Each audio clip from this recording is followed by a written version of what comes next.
President Donald Trump and Republicans in Congress were elected to drain the swamp, not add water. But adding water, and lots of it, is exactly what happened with the passage of the most recent budget deal. Not only is a deal $117 billion more than President Trump asked for, it's 70% more than President Barack Obama asked for. Let that sink in. Congress has always had a hard time controlling its appetite for spending. That, along with mounting pressure from the Tea Party movement, is why it passed the Budget Control Act back in 2011. That legislation was supposed to force lawmakers to curb government spending and control the growth of federal programs. But the ink on that legislation was barely dry before the Obama administration and Congress were finding ways to get around it. In 2013, Congress blew the caps on spending by $64 billion. In 2015, they did so by $80 billion. But that is nothing compared to this year, where Congress just voted to blow the budget caps by $296 billion.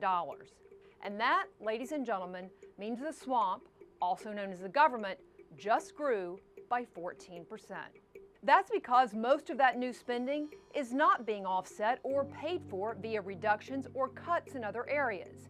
And even where that is happening, it's mostly via budget gimmicks, not real savings. Let's just say things seem to be going in the wrong direction. The excuse before was Democrats controlled the White House. The excuse today is that Republicans don't have 60 votes in the Senate. Here's the reality. A Congress and White House controlled by Republicans agreed to a budget deal that President Obama could only have dreamed of. And it's not true that there were no other options. The world's greatest deliberative body pursued one strategy and one strategy only: give both sides everything they want. That's not practicing the art of the deal. That's feeding at the taxpayer trough.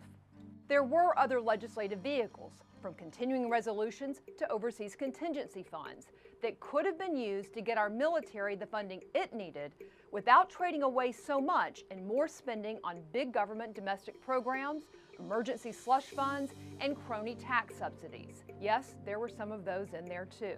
You know, no one, not even hardcore budget hawks, expected a balanced budget. But those of us who voted for draining the swamp and some semblance of financial sanity, we are going to drain the swamp, did expect better than this.